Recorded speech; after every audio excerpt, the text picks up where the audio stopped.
Hello and welcome back. Today we're going to be painting one of my favourite plants, the prickly pear. We'll be trying out the Gansai Tambi paints and painting a watercolour version and then a thicker, more gouache-like consistency. So let's gather the materials.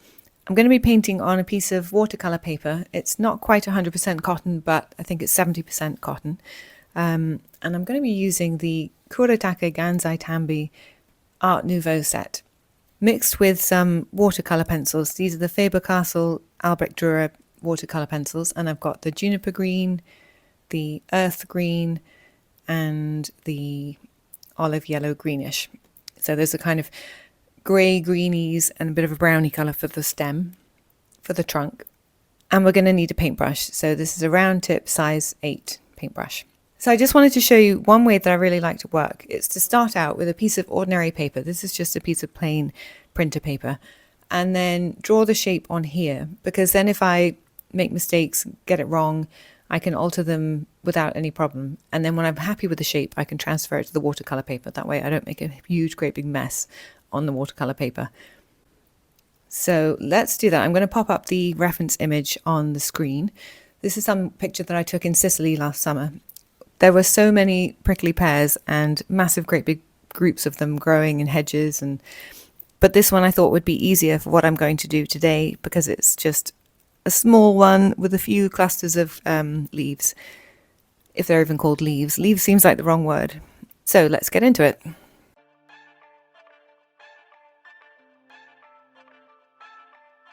I'm going to have to find out what they're actually called, because I'm sure leaves and segments is not the right term.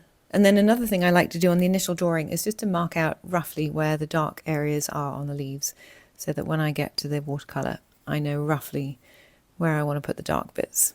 Again, this is just really rough, but it should give me some kind of indication without having to constantly study the reference photograph, because I'm not intending to make this super realistic, as I said.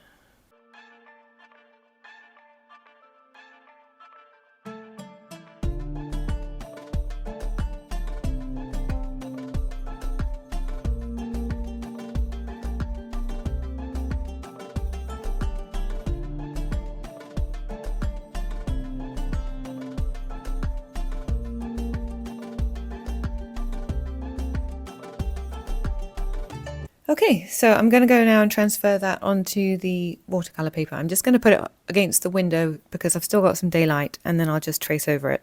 So I'll be back in 2 seconds. So I've done my window tracing.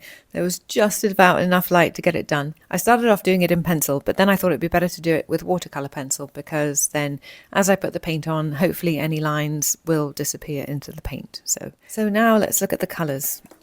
Here I've got 6 greens, which I'm going to test out on this piece of paper to see which one is going to be, or which ones are going to be the best. Some of them I feel are going to be way too bright, like for example this pea green, and probably this cobalt green too, but we'll just do a little swatch of them all and see which ones.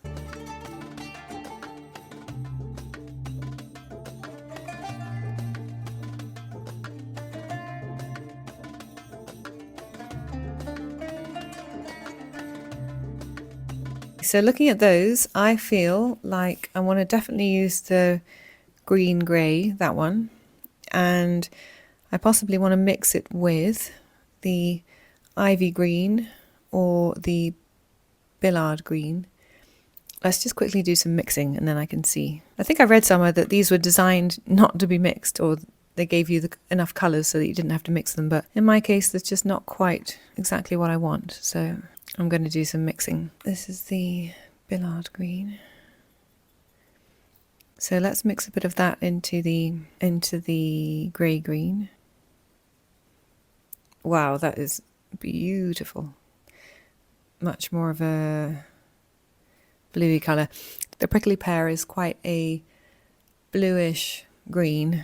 So I'm liking that one a lot. I'm wondering what would happen if I put a bit of pea green into that.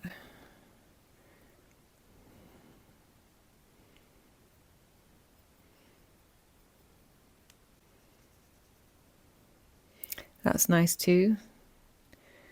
That could be quite useful. So I think I could go with both of those. And there's also a greyish blue above the greens, which I'm intrigued by as well, because I wonder if I added a bit of that somewhere, if I put it in with the Billard green. That is really super nice. That gives me a really lovely blue-green. Okay, so I think I'm going to use these 4 down the bottom. I've decided I want to go over the leaves a bit more. The leaves, segments, whatever they are. I've decided I just want to go over them a bit more and give them a bit more of a... Oops! Huh. Okay. Give them a bit more character, I was going to say. Let's find the pencil sharpener. Okay, hopefully that's going to do the job. Don't break again. It feels solid. Let's do it. So I just want these leaves. Leaves.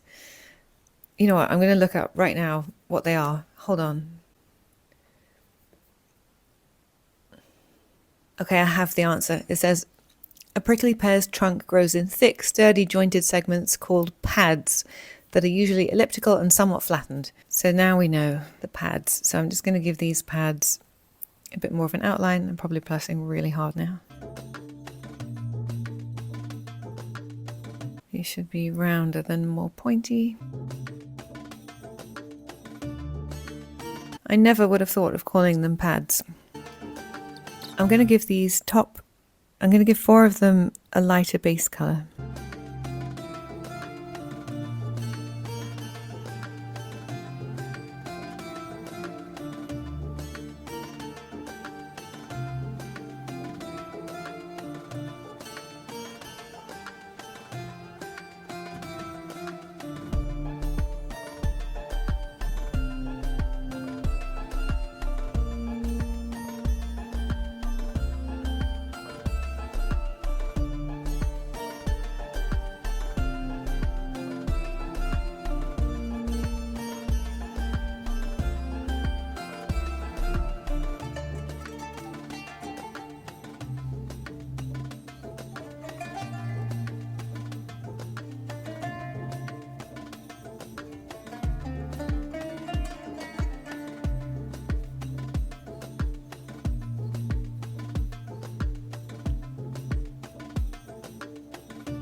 So I'm using these paints really watery, and they're giving me quite a lot of hard blooms, hard edges. I think it might be interesting to draw a similar one here and use it much thicker, but we'll see.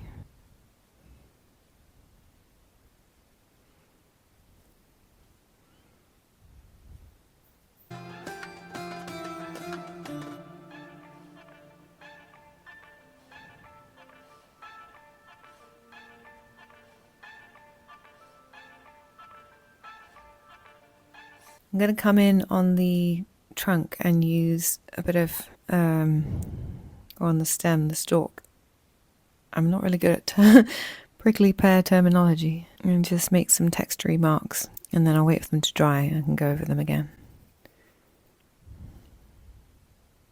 So while that's drying, I'm just going to go in with a coloured pencil and give it some texture on the pads, and then move across them, giving them these kind of dot patterns where the prickles are. Prickle spikes. Oh dear.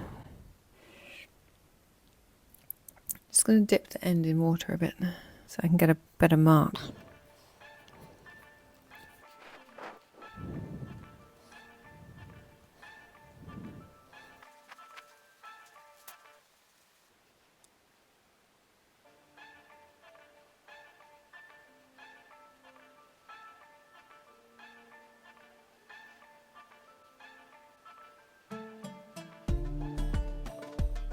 For the trunk, I'm going to go in with the coloured pencil, just go over it, and then go over it with water. And that's mostly because I didn't see a brown that I particularly wanted to use in the in the paint set. This is a very olive green yellowish, so it's got a bit of yellow towards brown, but I thought that would look nice. So let's see what happens. And what's happened is it's gone very green. I guess I should have tried that out before. It was more brown when it was dry, but never mind. We can always go back over it when this dries. So I was going to end this video here, but I feel like I used the paint in a really watercolory way. I feel like I used it really pale, watered down a lot, and I'm quite curious to see what the difference would be if I were to use it much thicker. So I think I've got some space here as well, so I'm just gonna quickly do another one, and I'm not going to bother tracing this one. I'm just going to draw it straight out, making it up as I go along. So it's going to be a prickly pear of a different kind. Okay, so I'm going to go in a completely different way this time. And all right, so I'm just taking those out. I'm going to concentrate on those. Okay, that feels like a very different consistency. So let's go in with that and see. Yeah, that feels much more like gouache. And now I'm not going to get all those blooms because I haven't got anywhere near the amount of water in here. I've got to remember to keep them round like a pad and not pointed like a leaf.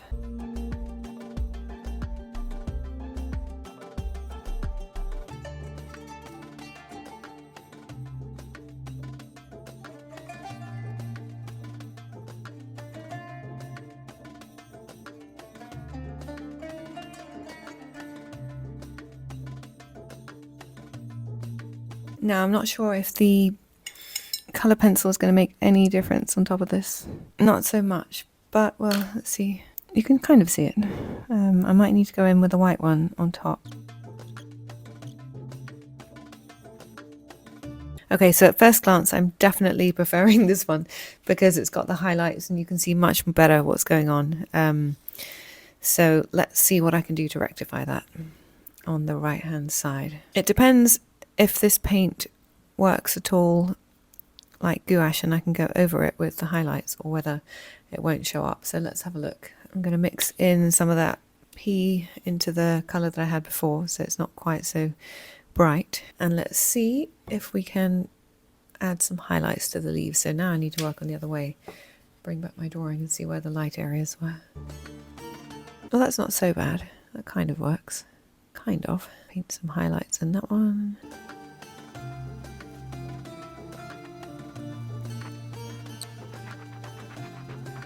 Okay, I'm going to go back in again and put back in some of those highlights that I lost, some of those spikes and spines that I lost.